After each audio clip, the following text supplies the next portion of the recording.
the impossible can become possible in the future. Yeah, I think so. It's possible that in the future, God exists. Maybe, that's why we didn't. No, why do you say maybe? It's possible. The concept of God, that God exists all the time. God is beyond time and space. He is the one that has to necessarily exist. Given that it's possible that God exists in the future, then he will exist in every possible world and every possible time.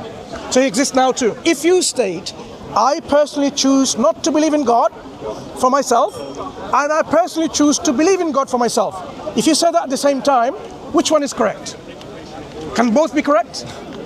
How?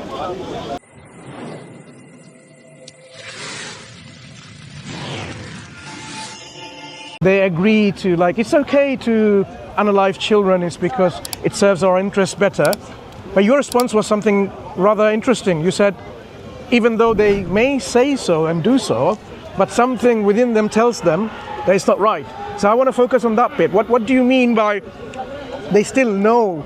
Is that an inherent disposition? I think it's quite inherent to just human beings, right? Like we look at little babies where this is something that can protect themselves, so killing it is bad. I don't think that inherent thing. I think it's built into our genetics. It's built into you can say it's because of creation. You can say it's because of biological things. I think we just have different disagreements on where that's coming from, but we can arrive at the conclusion we're going to live together peacefully.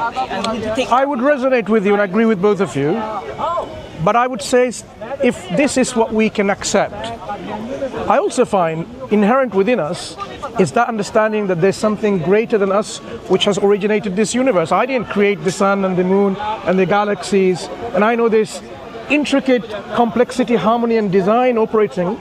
The laws of physics operational, and the laws of physics are not conscious themselves. So what put them there? I didn't say who. What is governing, controlling and maintaining this kind of one-way things? It's not chaotic everywhere. Suddenly the earth spins the other way, or the sun says, I'm going to just shut off my nuclear reactions. It doesn't happen. This seems like all going according to a pre-programmed precision engineering design. Don't you see it? I think it's interesting because we see the same things, right? We see the same order of the universe. Yeah. And for you, it becomes it kind of extrapolates us up. You're thinking that, there must be some overarching order. No, it's not me. Beg your pardon. What I'm saying, just like inherently we know something is bad, raping, unaliving children, it's not good because you don't want that for your own self. Something tells you in your heart that cannot be right. Doesn't matter how you justify it. Doesn't matter if your forefathers in the past they did something wrong and you are going to take revenge on them. No, it tells you within you there's something that tells you that cannot be right. Likewise, something within every one of us tells us that there is a supreme, higher, something extraterrestrial that has perhaps made all of these things. Why do we say it doesn't matter? And when it comes to everything else, we say it's important. Remember you said about your question about God, and you say it doesn't really matter. What if we are here for a purpose and we're not fulfilling? That would then matter, isn't it? Imagine you end up going to tomorrow at your university or your workplace and you just do your own thing and you don't do your research, you don't do your studies, you don't attend your classes, you don't do your job, and somebody asks you, it says, it doesn't really matter, I'm just here. We don't behave that way. We behave something differently, I am committed that I have to fulfill my objectives of my studies, my research, my job, and so on. We do that in our everyday life, but when it comes to, seems like something, whether there is a creator for our universe, we often take, my personal view is, correct me if I'm wrong, I think we are too preoccupied, correct me, yeah? We are too preoccupied of trying to enjoy ourselves, to find peace and happiness and joy in our own lives. We want something that makes us happy. Comfort, joy, and we are preoccupied in such an extent that we don't want to think about something else. I don't want to think about death. Forget that, I want to make myself happy now, okay? Maybe when I'm older, I'll think about death. Heaven, hell, God, leave it that to philosophers and, other people. Isn't that what's stopping many of our young people like yourselves to not ponder deeply on this matter? Or am I wrong in this assumption? I think there's I think definitely truth to so, that. yeah. I don't disagree, but I think it comes from where you derive meaning from your life. I think believing in God, having like belief or whatever, it definitely is a good source of like feeling like you're connected, you're part of something, like something I think of your life matters. I guess like maybe from my personal perspective, I think the kind of meaning or drive for me to get up and do something with my life comes from the fact that we're all back to that little bit conversation about like the order of things. I feel like there's a lot more like connectedness I feel with me and other people. Like I feel like properly basic, right? These properly basic principles that all human beings share. I find The it very idea- sorry, go on. interesting. I was going to interject and say something. I find it very interesting when we talk about God. A lot of the ideas that kind of be attached to God, whatever your God is, can be also attached to capitalism, and a lot of the times I see capitalism almost being a god that is overarching, that dictates how people live, whether they have time or not. Couldn't agree more. Like it does a lot of, it sort of serves a lot of functions that religion once did. It has become a sort of religion.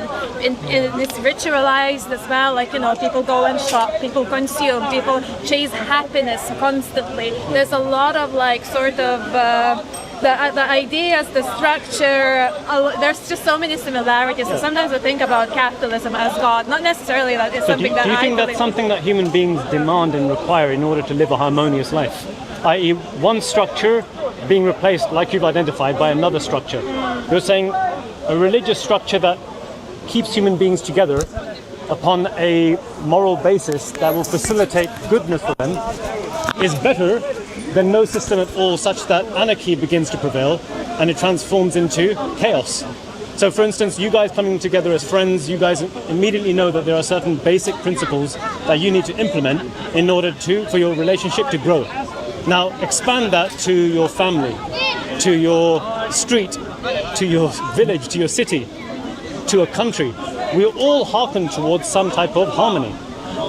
So there is something there that's properly basic. Now, people like me and my brother here, what we do is we extend that and say, why is God taken away from that equation? The creator of all things, wouldn't that be just as basically proper as those things that we recognize, such as what you've identified? Don't go around killing, don't lie, don't steal, don't do things that are negative, because it'll ruin, ultimately, relationships, whether individually or collectively. I think a lot of people I think what we attach to God a lot of times is also religion, and I think a lot of the times religion, just like capitalism, is associated with a lot of negative. Even like, I don't know, Catholicism, like it's associated with so many negatives in my mind, for example. And I think like many people that are religious, that my friends that go to mosques, they also cheat on their wives. They do a lot of things. So it doesn't necessarily mean that if you are religious that you're a good person, or whether you're going to follow. Of course, it gives you some guidelines to have a community to follow certain rules, and maybe it kind of gives you time and space to try and ponder and find a bigger, deeper meaning. But it doesn't necessarily mean that the person is going to do that. I think there's something far greater than that. Yeah. It's not just about having rules and doing those, implementing those rules to live a more harmonious life. I mean, fundamentally, if there is a creator, then there's a source beyond us that brought us into existence. And now suddenly, it's not just about, I'm going to decide what is right and wrong, or my family are going to decide, or my society is going to decide, or whatever. Now suddenly, there's a source that brought everything into existence, and we have to ask ourselves, do I not owe that thing something? Now, when we talk about God, we talk about, before jumping on to organized religion, right? We ask ourselves, is there a way of determining whether this being exists or not? Other than beyond just emotion or beyond I just think blind this is a following. fair question. I have a thing that I was saying it to my friend. So as I said, I don't believe in God necessarily, but I think that God exists because anything, so I think a lot of the things that exist in our society, anything and everything, even your mom, the way that you understand it, the way that you view it, and the meaning that you give, that brings it into existence is a societal construct. And because there are people that believe in God and there's a definition of what God is and so on, therefore it exists. Because everything around us that exists is a social construct. Can we remove the social construct from our inquiry? Or are we always biased to social construct? Whether it be scientific investigation or sociological investigation, are you saying this element is always there? Social construct element, I think so. Okay, then we have to apply these standards. Because I study sociology. No, I'm not disagreeing with you. What I'm saying is now, given this is the problem, social construct everywhere, so this should be considered as a bias already in our investigation. Just like we do sociological studies and scientific inquiry, we have to take that into consideration, but still we'll be able to do a robust study, can we not? Exactly. So this shouldn't stop us from inquiring about the question that my brother asked. So let me start with something very fundamental or basic. I mean, it's not something that you would consider like, wow, you need a high IQ for this. What do the rocks dream of? These rocks? Probably nothing. Probably or definitely? Sorry, what was the question? What do the rocks dream of? Do they dream essentially? I mean, as far as I know, probably. You say probably, but you're not sure? I guess like So do you have an element where they could dream?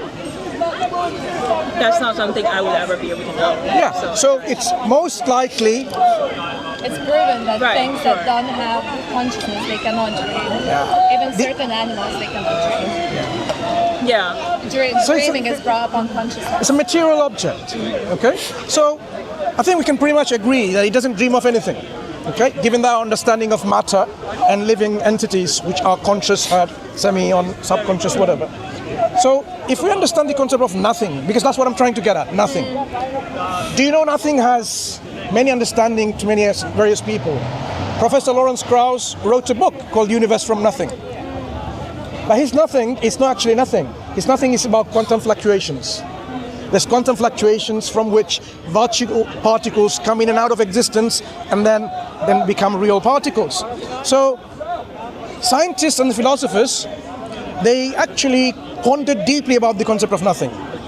And they came up, because I'm not one of them, right? They came up with 9 levels of nothingness. From 1 to 9. The first level of nothing is like this. I can give an example. Your friend gives you a box of presents for your birthday, for example. And you open up, and there's no presents there. He said there's nothing. Your reaction, but there's nothing in there. But think about this. It's not there's nothing in there. There's space, there's time, there's particles, the gravitational wave, so many things in there. So that nothing that you described, it's all like there's nothing in there, which is like present, it's like level 1 nothing. So in order for us to understand the world, we cannot think to the quantum level actually, but we would not be able to have this conversation if we thought to that level. So when we say there's nothing in the box, it's because there's nothing in the box contextually. There's no present. It would not, humanly, would not make sense to think to that level. Like it would not make sense to think. So I want to drive, you're absolutely right, absolutely right. I want to drive to this concept of absolute nothingness. So nothing can could mean to different people different things. Yeah. What you said, there's nothing in there, was correct in one level. There's no presence. Okay. So what then we do if you vacuum out the air, so there's no air in it, so you can remove another level of.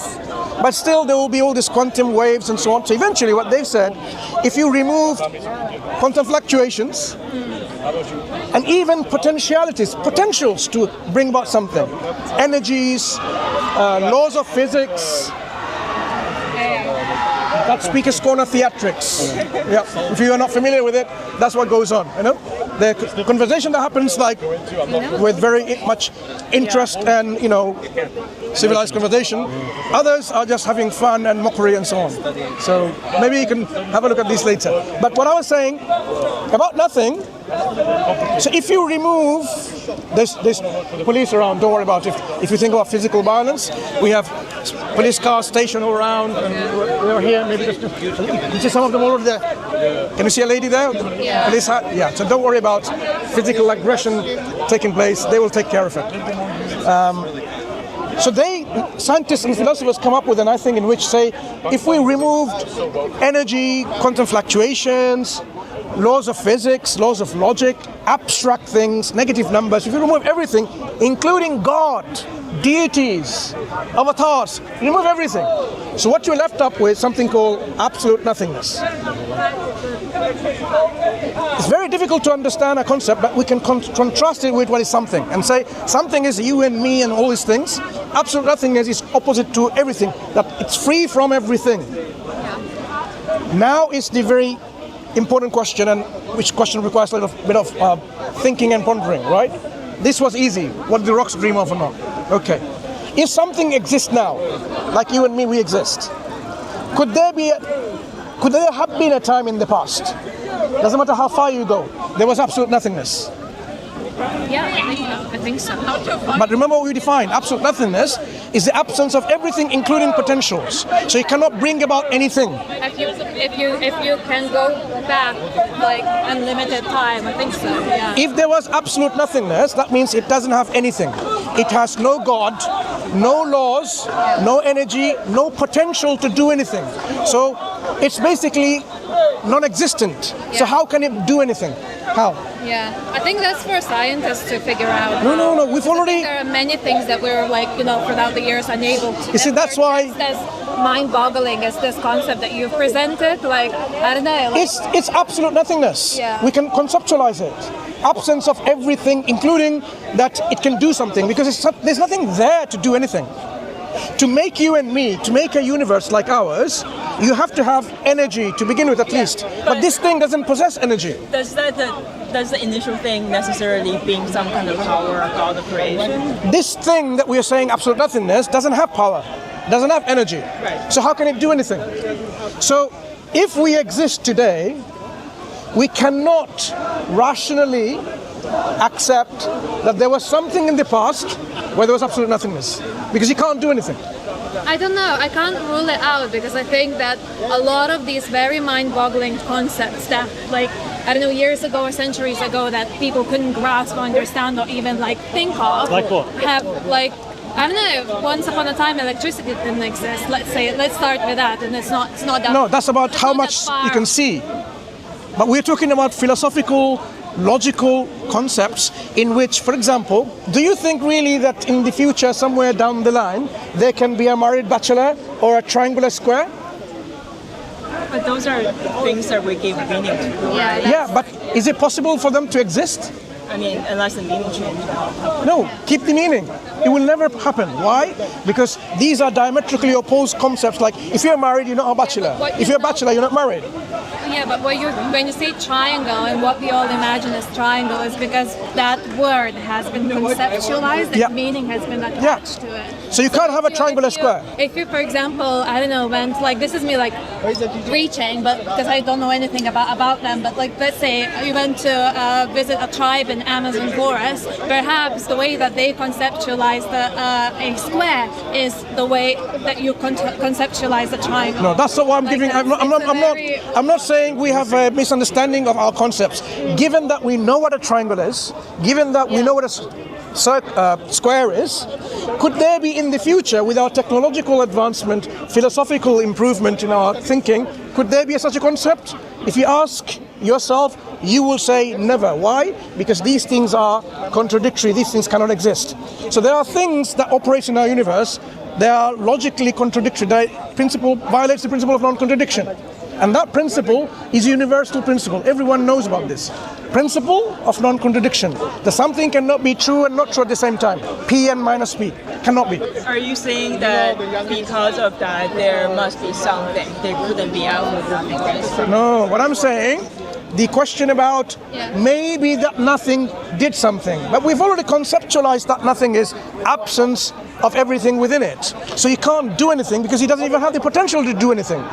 So given that definition and concept, we can't. So I think when you are disproven so many times, I'm not used to specific way of saying, like, we've had ideas that we're very sure of for many years, and they do get disproven by science and things, and our understanding of the world and how we came about and so on changes over time. Even, you know, like the way that human beings come about has changed over time. Perhaps we used to think that we didn't exist, or maybe we existed just as an egg in your mother's ovaries, and then eventually it came about. But now we know that actually that egg was carried through like generations. We learn so much as science advances, and I think when we can't put a definite stop to say that if there was absolute nothingness, then we wouldn't, like, the world couldn't happen, like the universe couldn't have come about. do you mind explaining how this can be possible? I'm when not it doesn't a scientist, so I'm not. No, it's not about science. Which scientist has ever conceived of this idea that if there's absolutely nothing, something can come about from absolutely So that's nothing? what I'm saying, that there's no one has said that if there's absolute nothingness, nothing can come about, and other way around as well. We don't have a definite answer, therefore to interpret it and give a stamp of sort of like, there we go, we have an answer there. Do you agree with this? Do you agree with the idea that... Because it's like we have, I think a lot of the time... So the impossible I can understand become where possible. I understand where you're going. You know what you're saying? The impossible can become possible in the future. Yeah, I think so. So you can become like a Milky Way galaxy yourself in the future. Yeah, It's possible, yeah? I don't know. I think this is very sort of a big logical jump. So one final what we should do- thing. One final thing. It's possible that in the future, God exists. Maybe that's why we didn't. Now, why do you say maybe? It's possible. Yeah, everything. So is given the now, if he's We didn't say that so, we don't- I want to take this. No, I want to take this forward. The concept of God, that God exists all the time. God is beyond time and space. He is the one that has to necessarily exist. Yeah, but so those given that believe in given him, that it's possible that God exists in the future, then he will exist in every possible world and every possible time. So he exists now too. But that's The what I moment said. you I think grant that God is real because you believe in God. You believe in God. I assume that you guys do. So, like, that's why I say God is real. But I choose not to believe fine. in God, and that's what I think is beautiful about society as well, and about people that No are one's moral denying in that. No one's denying that. themselves. But I think what you're doing is fundamentally conflating. You're mistaking something that could eventually change over time into something else with the law of non-contradiction that we're trying to impress upon you. You know what the law of non-contradiction is? It's something that exists and doesn't exist at the same time and in the same respect. So when we have anything by definition, conceptually, it can't be that thing and its opposite at the same time. If it is, then you know when we go about making truth claims, like for instance, we came from our mother. If we deny the law of non-contradiction, that statement that we've uttered is now false at the same time. Because somebody Just let me could finish. say Let that they me came finish. from Let me their finish. Let me finish. Let me finish. Because But that's what I let me mean finish. when Let me I say finish. it. Because it seems like you're missing the fundamental point here. Maybe I'm missing your point. Then It's not. maybe It's it not. wasn't clear enough. It's not about whether a person can become something. It's what that person is at that particular moment in time. If we define something as it is, it can't be the opposite of that at the same time. It might turn into something 1 second later or 1 million years later, but that's not the law of non-contradiction. I think. Do you understand? Do you understand that? Yeah, but I think I think society is full of those contradictions, though, and But there's so many that. If that's exist. true, then society is also not full of contradictions. Because if you deny the law of non-contradiction, no matter what you utter, it's possible for it to be false at the same time. So now, you deny the law of non-contradiction. Make a truth claim, and what I'm going to conclude is that the opposite is also true. So if you say to me, I think this, the opposite is now false because you've denied the law of non-contradiction. So whatever you say, I think A, well, I think not A. But I didn't say that I deny the law of contradiction. I said that I think actually society is full of contradictions, and that contradictions do happen. And I do you think abide that by this law of Tell me contradiction? which type of contradictions do happen. and that they're true at the same time. As I said, for example, maybe I think that person over there, he believes that God is one thing. You probably guys believe that God is That's something not a contradiction. else. How is it not a contradiction? Because we don't have a proven value of God. So God only exists in belief. No, Yes. look. When you say that guy, Yeah. that guy is, for instance, we can define him as entity A.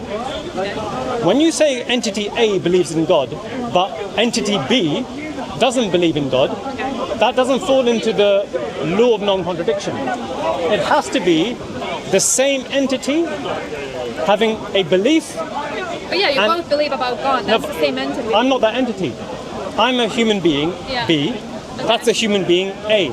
The law of non-contradiction means only one entity, A. Okay, so entity A. Do you now understand? Yeah, let's say I'm entity A, and as we began the conversation, it's like I personally choose not to believe in God, but I also can listen to you, believers. I have friends who believe Yeah, that's in not a God, contradiction. and I completely can emphasize and believe also that God is real. That's not a contradiction. But it is a contradiction, because I also believe that God is real, because it exists for social construct, for other people's belief in God.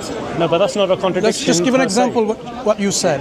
I personally chose not to believe in God, and I say you also affirm at the same time, I personally chose to believe in God. Is that possible? Would these two statements be I believe correct? that God is real for you guys. No, for you. So If you say, I believe for me, I personally chose not to believe in God, and I personally chose but to I believe am in God. literally answering Sorry, in go the ahead. terms that you guys have set, that one person, entity A, cannot have two contradictions. And I'm presenting you the Go ahead. contradiction that I've presented even before I knew of this concept of the contradiction, right? So it is not something that I came up in sense of in terms of the argument, but something that I genuinely believe, which is like, for me personally, I do not follow this idea that God is real, And that statement, hold on to that statement.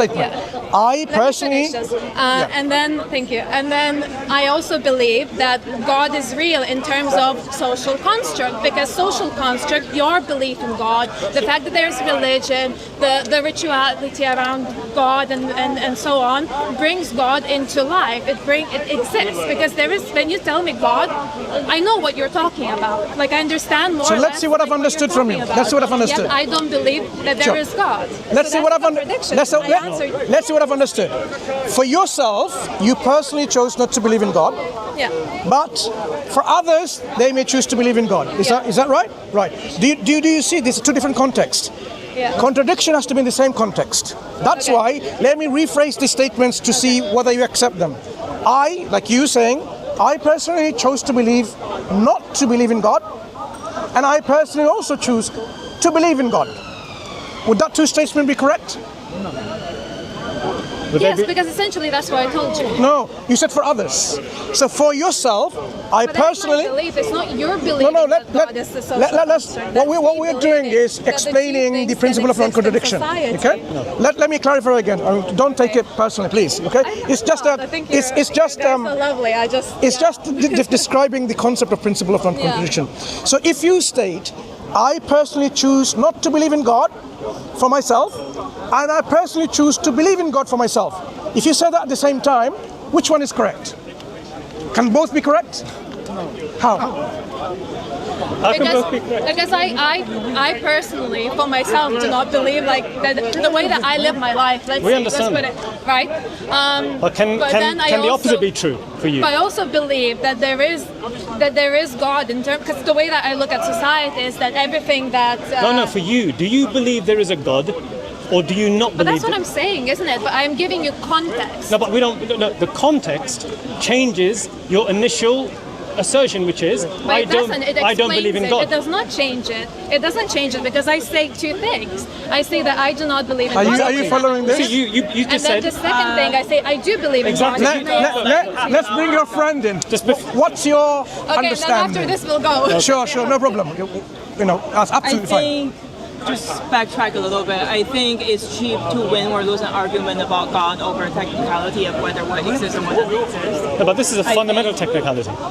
It determines how you go about living life. Look, you guys, whatever you guys choose to do in your I think lives. at the very beginning of the conversation, I said that whether God is real or not, exists or not, whether I don't think that has a huge impact on my life. Yeah. I will still, if you tell me, oh, there is a God that's actually real, like tomorrow I will live my life exactly the same way that I've always been living. So that's why. Do you recognize how it is that no human being can make truth claims, whether they existed in a cave 20,000 years ago, or if they're going to live in on some other planet 20,000 years from now? No one can make a truth claim if you don't actually believe that in the law of non-contradiction.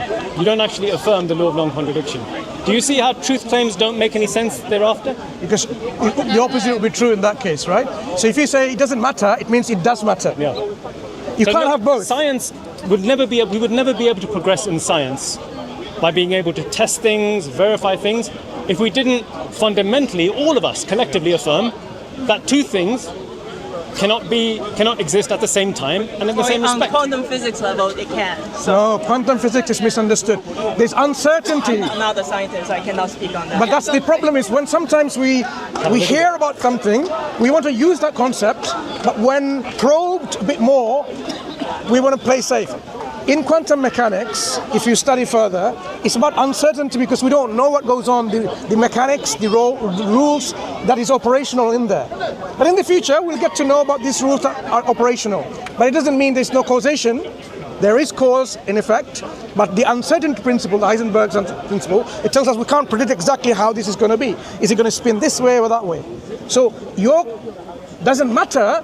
Imagine it means God doesn't matter to me and God matters to me at the same time. You'd be struggling with that proposition. Which one is it correct for me? But it depends on which areas of your life it matters and it doesn't. It matters to me when my friends speak about something that's important to them and they speak about their experience of God, religion and so on. And it doesn't matter to me when I wake up in the morning and I decide, I don't know, let's say what to eat or whatever. Like, when there are areas in which it matters and there are areas. So some areas would matter then. Then what your friend is telling you, in this understanding, some areas does matter. So it's not like a wholesale rejection, it doesn't matter. Now you are in a conundrum. If some areas matter, what are those areas and why does it matter? Let's leave it there. Yeah, thank you. It was nice talking to you. And you too. All the best. Nice talking to you. It's just we don't shake hands with. We can explain to you why. I can shake hands with my wife, my mother, and so on, my sister. But it's showing you respect. There is physicality, connections, how we make song. Islam teaches one level of respect to the other, like that. All right. All the best. All the best. Take care now. Thank you. وآخر دعوانا الحمد لله رب العالمين.